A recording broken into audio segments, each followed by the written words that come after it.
ಪ್ರಧಾನಿ ಮೋದಿ ಹುಟ್ಟುಹಬ್ಬದ ಹಿನ್ನೆಲೆಯಲ್ಲಿ ಆಫ್ರಿಕಾದ ನಮೀಬಿಯಾದಿಂದ 8 ಚೀತಾಗಳು ಭಾರತಕ್ಕೆ ಆಗಮಿಸಿದಾವೆ. 7 ದಶಕಗಳ ನಂತರ ಭಾರತಕ್ಕೆ ಬಂದಿಳಿದಂತಹ ಚೀತಾಗಳಿವು ಬೋಯಿಂಗ್ ವಿಮಾನದಲ್ಲಿ 10 ಗಂಟೆಗಳ ಪ್ರಯಾಣವನ್ನು ಬೆಳೆಸಿ ಭಾರತಕ್ಕೆ ಕೊನೆಗೂ ಆಗಮಿಸಿದಾವೆ. ವಿಶೇಷ ಮರದ ಪೆಟ್ಟಿಗೆಗಳಲ್ಲಿ ಈ ಚೀತಾಗಳನ್ನ ಕರೆತರಲಾಗಿತ್ತು.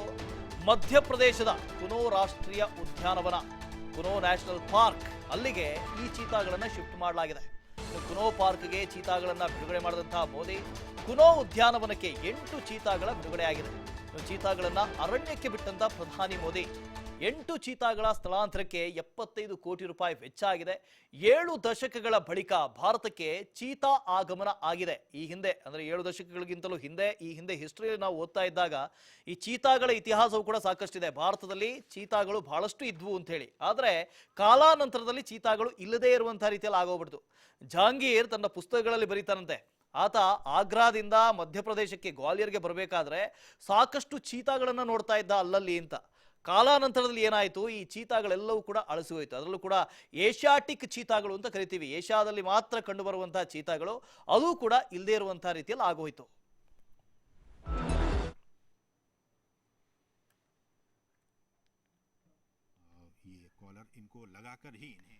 ಇನ್ನು 8,000 ಕಿಲೋಮೀಟರ್ ಸಾಗಿ ಈ ಚೀತಾಗಳು ಬಂದಿದ್ದಾವೆ.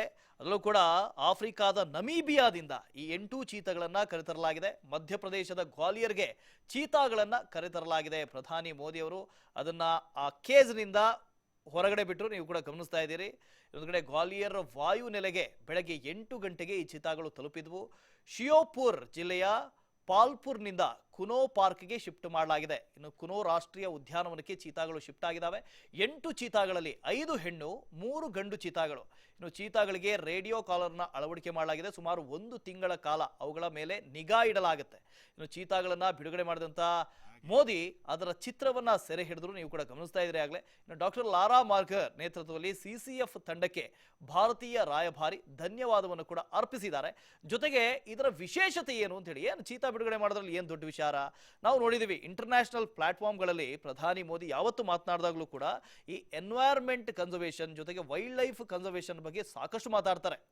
ಹಾಗಾಗಿ ಇದು ಒಂದು ಇನಿಷಿಯೇಟಿವ್. ಯಾಕಂದ್ರೆ ಭಾರತದಲ್ಲಿ ಹುಲಿಗಳ ಸಂಖ್ಯೆ ಹೆಚ್ಚಳ ಆಗಿದೆ. ಅದರಲ್ಲೂ ಕೂಡ ಬೆಂಗಾಲ್ ಟೈಗರ್ ಅಂತ ಏನು ಕರಿತೀವಿ, ಭಾರತದ ಚಿಹ್ನೆ, ಅದು ಭಾರತದ ಅಸ್ಮಿತೆ. ಈ ಹುಲಿಗಳ ಸಂಖ್ಯೆ ಏರಿಕೆ ಆಗ್ತಾ ಇದೆ. ಅದರ ಜೊತೆಗೆ ಚೀತಾ, ಈ ಹಿಂದೆ ಇದ್ದಂತಹ ಚೀತಾ ನಮ್ಮ ಭಾರತದಲ್ಲಿ ಕಣ್ಮರೆ ಆಗಿತ್ತು. ಹಾಗಾಗಿ ವೈಲ್ಡ್ ಲೈಫ್ ಪ್ರೊಟೆಕ್ಷನ್ಗೆ ಸಂಬಂಧಪಟ್ಟಂತೆ ಈ ಚೀತಾಗಳನ್ನು ತಂದಿರುವಂಥದ್ದು ಒಂದು ದೊಡ್ಡ ಮೈಲ್ ಸ್ಟೋನ್ ಇದು. रूप है, हमारा अपना ही विस्तार है. हम वो लोग हैं जो कहते हैं परम परोपकारार्थम यो जीवति सह जीवति, अर्थात खुद के फायदे को ध्यान में रख करके जीना वास्तविक जीवन नहीं है. वास्तविक जीवन वो जीता है जो परोपकार के लिए जीता है. इसलिए हम जब खुद भोजन करते हैं उसके पहले पशु पक्षियों के लिए अन्न निकालते हैं. हमारे आसपास रहने वाले छोटे से छोटे जीव की भी चिंता करना हमें सिखाया जाता है, बचपन से सिखाया जाता है. हमारे संस्कार ऐसे हैं कि कहीं अकारण किसी जीव का जीवन चला जाए तो हम अपराध बोध से भर जाते हैं. फिर किसी पूरी जीव जाति का अस्तित्व ही अगर हमारी वजह से मिट जाए, ये हमें कैसे स्वीकार हो सकता है. आप सोचिए, हमारे यहां कितने ही बच्चों को ये पता तक नहीं होता है कि जिस चीता के बारे में सुनकर वो बड़े हो रहे हैं वो उनके देश से पिछली शताब्दी में ही लुप्त हो चुके हैं. आज अफ्रीका के कुछ देशों में और ईरान में चीता पाए जाते हैं, लेकिन भारत का नाम उस लिस्ट से बहुत पहले हटा दिया गया था. आने वाले वर्षों में बच्चों को इस विडंबना से नहीं गुजरना पड़ेगा. मुझे विश्वास है वो चीता को अपने ही देश में कूनो नेशनल पार्क में दौड़ता देख पाएंगे। चीता के जरिए आज हमारे जंगल और जीवन उसका एक बड़ा शून्य भर रहा है। साथियों, आज 21वीं सदी का भारत पूरी दुनिया को संदेश दे रहा है कि इकोनॉमी और इकोलॉजी कोई विरोधाभासी क्षेत्र नहीं है। पर्यावरण की रक्षा के साथ ही देश की प्रगति भी हो सकती है। ये भारत ने दुनिया ರಮೇಶ್ ಇದ್ರ ಬಗ್ಗೆ ಡೀಟೇಲ್ಸ್ ಅನ್ನು ಕೊಡ್ತಾ ಹೋಗ್ತಾರೆ. ರಮೇಶ್, ಸುಮಾರು 8 ಚೀತಾಗಳು ಭಾರತಕ್ಕೆ ಬಂದಿಳಿದಿದ್ದಾವೆ. ಈ ಚೀತಾಗಳ ವಿಶೇಷತೆಗಳು ಸಾಕಷ್ಟಿದ್ದಾವೆ. ಇಡೀ ಪ್ರಪಂಚದಲ್ಲೇ ಅತ್ಯಂತ ವೇಗವಾಗಿ ಓಡುವಂಥ ಪ್ರಾಣಿ ಇದು. 120 km/hಗೆ ಓಡುವಂಥ ಪ್ರಾಣಿ ಇದು. ಜೊತೆಗೆ ಸಾಕಷ್ಟು ವೈಶಿಷ್ಟ್ಯತೆಗಳು ಇದ್ದಾವೆ. ಜೊತೆಗೆ ಭಾರತದಲ್ಲಿ ಈ ಹಿಂದೆಯೂ ಕೂಡ ಚೀತಾಗಳು ಇದ್ವು, ಈಗ ಕಣ್ಮರೆ ಆಗಿದೆ. ಪ್ರಧಾನಿಗಳು ಕೂಡ ಅದರ ಬಗ್ಗೆ ಮಾತನಾಡ್ತಾ ಇದ್ರು. ಈಗ ಸವಾಲುಗಳು ಸಾಕಷ್ಟಿದೆ. ನಮೀಬಿಯಾದಿಂದ ತಂದಿರುವಂಥ ಪ್ರಾಣಿಗಳಿವು. ಏಕಾಏಕಿಯಾಗಿ ಭಾರತದಲ್ಲಿ ತಂದು ಬಿಟ್ಟರೆ ಅದು ಉಳಿಯೋದು ಹೇಗೆ, ಬದುಕೋದು ಹೇಗೆ, ಇದ್ರ ಬಗ್ಗೆಯೂ ಕೂಡ ಸವಾಲುಗಳು ಸಾಕಷ್ಟಿದ್ದಾವೆ. ಸದ್ಯ ಇನ್ನು ಮುಂದೆ ಯಾವ ರೀತಿಯಲ್ಲಿ ಮಾನಿಟರ್ ಆಗುತ್ತವೆ ಅಂತ ಹೇಳಿ ಈ ಪ್ರಾಣಿಗಳು. ಎಸ್ ವಾಸುದೇವ್, ಏನು ಇವತ್ತು ಪ್ರಧಾನಮಂತ್ರಿ ನರೇಂದ್ರ ಮೋದಿ ಅವರ 72ನೇ ಹುಟ್ಟುಹಬ್ಬದ ಪ್ರಯುಕ್ತ ಆಫ್ರಿಕಾದ ನಬಿಯಾದಿಂದ 8 ಚಿರತೆಗಳನ್ನು ತರಿಸಲಾಗಿದೆ, 8 ಚೀತಾಗಳನ್ನು ತರಿಸಲಾಗಿದೆ. ಈ ಚೀತಾಗಳನ್ನು ಏನು ಮಧ್ಯಪ್ರದೇಶದ ಕುನಾಯ್ ಮತ್ತೆ ಅಲ್ಲಿರ್ತಕ್ಕಂಥ ಒಂದು ಪಾರ್ಕ್ನಲ್ಲಿ ಇವನ್ನ ವ್ಯವಸ್ಥೆ ಮಾಡಲಾಗಿದೆ. ಆ ಪಾರ್ಕ್ನಲ್ಲಿ ಇವಾಗ ಎಲ್ಲ ರೀತಿಯ ವ್ಯವಸ್ಥೆಗಳನ್ನ ಮಾಡಿ ಅಲ್ಲಿ ಸುರಕ್ಷಿತವಾಗಿರೋದಕ್ಕೆ ವ್ಯವಸ್ಥೆ ಮಾಡಲಾಗಿದೆ. ಈ ಚೀತಾಗಳನ್ನು ತರಿಸೋದಕ್ಕೆ ಭಾರತ ಸರ್ಕಾರ ಒಂದು 96 ಕೋಟಿಯ ಯೋಜನೆಯನ್ನು ಇಟ್ಕೊಂಡು ಆಫ್ರಿಕಾದೊಂದಿಗೆ ಒಪ್ಪಂದವನ್ನು ಮಾಡಿಕೊಂಡು ಅಲ್ಲಿಂದ ಎಷ್ಟು 96 ಕೋಟಿ ವೆಚ್ಚದಲ್ಲಿ ಒಂದು ಯೋಜನೆ ಮುಖಾಂತರ ಈ 8 ಚೀತಾಗಳನ್ನು ತರಿಸಿದೆ. ಅದರಲ್ಲಿ 5 ಹೆಣ್ಣು ಚೀತಾಗಳು, 3 ಗಂಡು ಚೀತಾಗಳನ್ನು ತರಿಸಲಾಗಿದೆ. ನೀವು ಹೇಳಿದಾಗೆ ಈ ಭಾರತಕ್ಕೆ ಚೀತಾಗಳನ್ನ ತರಿಸೋದು ಒಂದು ರೀತಿ ಆದರೆ ಅವನ್ನ ಮೇಂಟೈನ್ ಮಾಡೋದು, ಅವನ್ನ ಸಾಕೋದು ತುಂಬಾ ಕಷ್ಟವಾಗುವಂಥ ವಿಚಾರ. ಯಾಕಂತಂದ್ರೆ ಅಲ್ಲಿನ ಒಂದು ಪರಿಸ್ಥಿತಿಗೂ ಅಲ್ಲಿರ್ತಕ್ಕಂಥ ವೆದರ್ಗೆ ಹೊಂದ್ಕೊಂಡು ಹೋಗ್ತಕ್ಕಂಥ ಪರಿಸ್ಥಿತಿ ಇಲ್ಲಿರಬೇಕು. ಇಲ್ಲಿ ಪಾರ್ಕ್ಗಳಲ್ಲಿ, ಇಲ್ಲಿ ರಾಷ್ಟ್ರೀಯ ಉದ್ಯಾನವನಗಳಲ್ಲೂ ಸಹ ಅದೇ ರೀತಿಯಾದಂಥ ಒಂದು ವ್ಯವಸ್ಥೆ ಇರಬೇಕು. ಆ ಥರ ಇಲ್ಲ ಅಂತಂದಾಗ ಈ ಚೀತಾಗಳನ್ನ ಮತ್ತೆ ಸಾಕುವಂಥದ್ದು ಮತ್ತೆ ಅವು ಇಲ್ಲಿ ಬದುಕುಳಿಯೋದು ತುಂಬ ಕಷ್ಟ ಆಗುತ್ತೆ.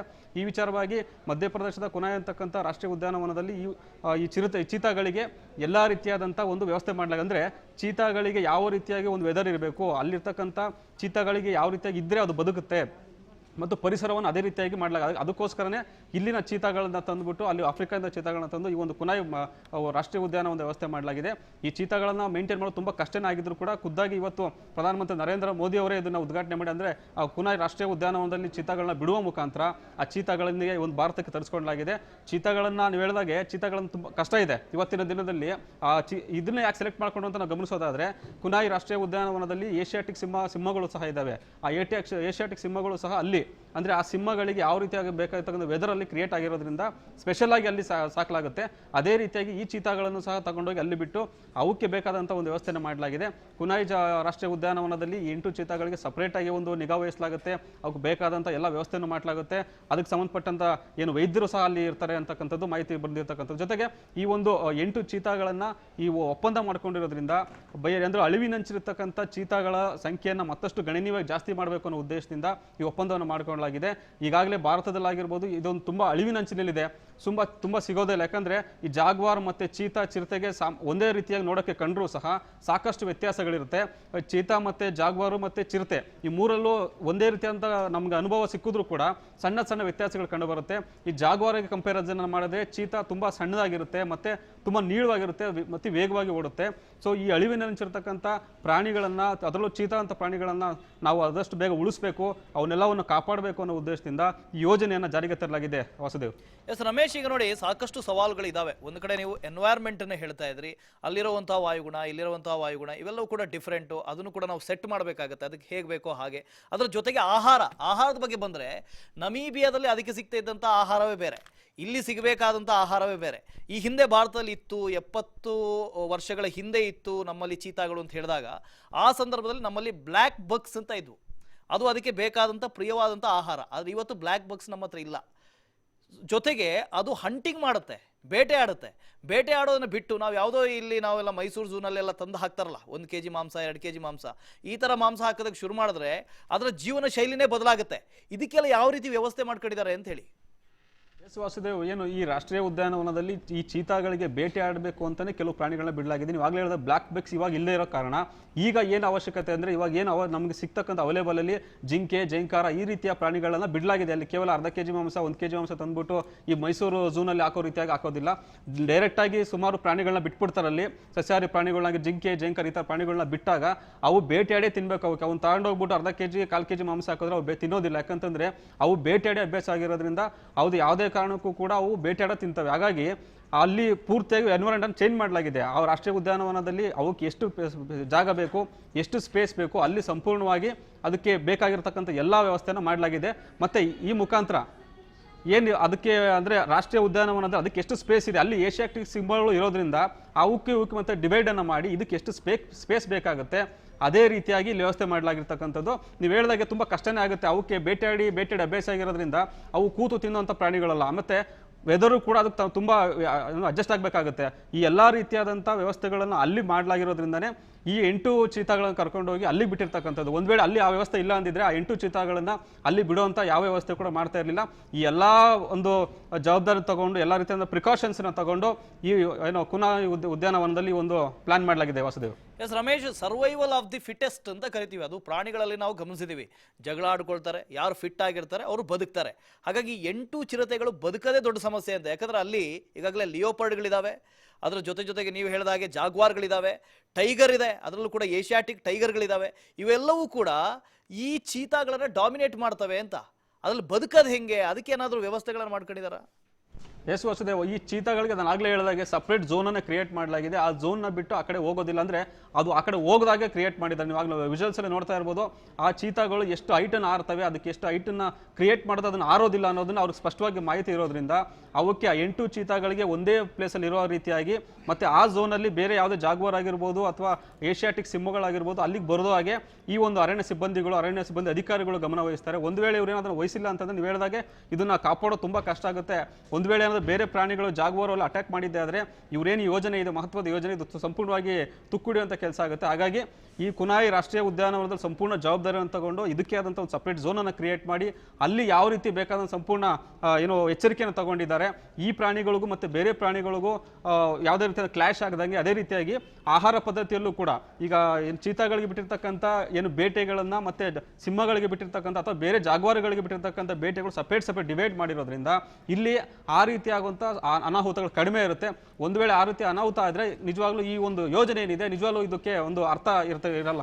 ರಮೇಶ್, ನೋಡಿ ವೈಲ್ಡ್ ಲೈಫ್ ಕನ್ಸರ್ವೇಷನ್, ಅದರ ಜೊತೆಗೆ ನಮ್ಮ ಪರಿಸರವನ್ನು ಉಳಿಸೋದು, ಈ ಎಲ್ಲ ದೃಶ್ಯನ ಬಿಟ್ಟುಬಿಟ್ರೆ ಸುಮಾರು ಜನ ಬಡವರು ಕೇಳ್ತಾ ಇದ್ದಾರೆ. ನಮಗೆ ಸಾಕಷ್ಟು ಪ್ರಾಬ್ಲಮ್ಗಳು ಇವತ್ತೇ ಇದೆ. ನಮಗೆ ಒಂದು ಕಡೆ ಬೆಲೆ ಏರಿಕೆ ಆಗ್ತಾ ಇದೆ, ಮತ್ತೊಂದು ಸಾಕಷ್ಟು ಸಮಸ್ಯೆಗಳಿದೆ. ಅದರ ಮಧ್ಯೆ 75 ಕೋಟಿ ರೂಪಾಯಿ ಖರ್ಚು ಮಾಡಿ ಈ ಚೀತಾಗಳನ್ನು ತರುವಂಥ ಅಗತ್ಯ ಇತ್ತ? ಈ ಕಾಲಕ್ಕೆ ಈ ಯೋಜನೆಗಳೆಲ್ಲ ಬೇಕಾ ಅಂತ ಕೇಳ್ತಾ ಇದ್ದಾರೆ. ಎಸ್ ವಾಸುದೇವ್, ನೀವು ಹೇಳಿದಾಗೆ ಇಡೀ ದೇಶವೇ ನಿರಂತರ ಬೆಲೆ ಏರಿಕೆಯಿಂದ ತತ್ತರಿಸಿ ಹೋಗಿದೆ. ಸಾಕಷ್ಟು ಸಮಸ್ಯೆಗಳು ಎದುರಿಸ್ತಾ ಇದೆ. ಆರ್ಥಿಕ ಮುಗ್ಗಟ್ಟು ಆವರಿಸಿದೆ. ಅದರಲ್ಲೂ ಅಕ್ಕಪಕ್ಕದ ನೆರೆ ರಾಷ್ಟ್ರಗಳಲ್ಲಿ ಯುದ್ಧಗಳು ಪ್ರಾರಂಭ ಆಗಿರೋದ್ರಿಂದ ಭಾರತ ದೇಶಕ್ಕೆ ಅತ್ಯಂತ ಒಂದು ಹೊಡೆತ ಬಿದ್ದಿದೆ. ಈ ಸಂದರ್ಭದಲ್ಲಿ ಇಷ್ಟೆಲ್ಲ ಖರ್ಚು ಮಾಡಿ 75 ಕೋಟಿಯನ್ನು ಖರ್ಚು ಮಾಡಿ ಒಂದು ಯೋಜನೆ ಬೇಕಿತ್ತಾ? ಅಷ್ಟೆಲ್ಲ ಖರ್ಚು ಮಾಡಿ ಭಾರತಕ್ಕೆ ತರಿಸಬೇಕು ಅವಶ್ಯಕತೆ ಏನಿತ್ತು ಅಂತಕ್ಕಂಥ ಸಾಮಾನ್ಯ ಚರ್ಚೆ ಪ್ರಾರಂಭವಾಗಿದೆ. ನೀವು ಹೇಳಿದಾಗೆ ನಿಜಕ್ಕೂ ಕೂಡ ಅದು ಇವತ್ತಿನ ಸಾಮಾನ್ಯ ಏನಾಗಿದೆ ಅಂತ ಸಾಮಾನ್ಯ ಜನರಲ್ಲಿ ಬಂದಿರತಕ್ಕಂಥ ಚಿಂತೆ ಇದೇನೆ. ನಮಗೆ ಇಲ್ಲಿ ಆಹಾರ ಇಲ್ಲ, ತಿನ್ನೋದಕ್ಕೆ ಊಟ ಇಲ್ಲ, ಕುಡಿಯೋದಕ್ಕೆ ನೀರಿಗೆ ಸಮಸ್ಯೆ ಇದೆ. ಇಂಥ ಸಂದರ್ಭದಲ್ಲಿ ಕೋಟಿ ಹಣವನ್ನು ಖರ್ಚು ಮಾಡಿ ಯೋಜನೆ ತರುವಂಥ ಅವಶ್ಯಕತೆ ಪರ್ಯಾಯವಾಗಿ ಒಂದು ಬಡ ಕುಟುಂಬಗಳನ್ನ ಸಾಕೋದಾಗ್ಲಿ ಅಥವಾ ಬೇರೆ ಬಡ ಕುಟುಂಬಗಳಿಗೆ ನಿಲುಕುವಂಥ ಯೋಜನೆಗಳ ಜಾರಿ ತರುವಂಥ ಕೆಲಸವನ್ನು ಮಾಡಿದ್ದಿದ್ರೆ ಇಡೀ ದೇಶವೇ ಅವರ ಹುಟ್ಟುಹಬ್ಬವನ್ನು ಇನ್ನೂ ಅದ್ದೂರಿಯಾಗಿ ಆಚರಣೆ ಮಾಡ್ತಾ ಇತ್ತು. ಆದರೆ ಕೇಂದ್ರ ಸರ್ಕಾರ ಈ ಒಂದು ನಿಟ್ಟಿನಲ್ಲಿ ಎಡವಿದೆ. ಆದರೆ ಎಲ್ಲ ರೀತಿಯಾಗಿ ನಾವು ಗಮನಿಸೋದಾದ್ರೆ ಇವತ್ತಿನ ಸಾರ್ವಜನಿಕರು ತುಂಬಾ ಬೇಸರ ಆಗಿರುತ್ತೆ ಅಂತ ಹೇಳ್ಬೋದು. ಜೊತೆಗೆ ಇದೆಲ್ಲವನ್ನು ಪಕ್ಕಕ್ಕಿಟ್ರೆ ಕೇಂದ್ರ ಸರ್ಕಾರ ಆಗಿರ್ಬೋದು ಅಥವಾ ರಾಜ್ಯ ಸರ್ಕಾರ ಆಗಿರ್ಬೋದು ಇವೆಲ್ಲವನ್ನು ನಾವು ಗಮನಿಸ್ತಾನೆ ಇಲ್ಲ. ಅವ್ರು ಗಮನಿಸ್ತಾನೆ ಇಲ್ಲ ವಿಚಾರಗಳನ್ನ. ಏನೇನು ಅವ್ರ ಕಾರ್ಯಕ್ರಮಗಳಿದೆ ಅದನ್ನು ಮಾಡ್ಕೊಂಡೇ ಹೋಗ್ತಾ ಇದ್ದಾರೆ. ಇವೆಲ್ಲ ಸಣ್ಣ ಪುಟ್ಟ ಸಾರ್ವಜನಿಕರ ಸಮಸ್ಯೆಗಳ ಗಮನ ಹರಿಸೋದನ್ನ ಬಿಟ್ಟು ಬೇರೆಲ್ಲಾ ಕಾರ್ಯಕ್ರಮಗಳನ್ನ ಅದ್ದೂರಿಯಾಗಿ ಯಶಸ್ವಿಯಾಗಿ ಮಾಡ್ತಕ್ಕಂಥ ಕೆಲಸದಲ್ಲಿ ಬ್ಯುಸಿ ಆಗಿದ್ದಾರೆ. Vasudev, okay, thank you Ramesh.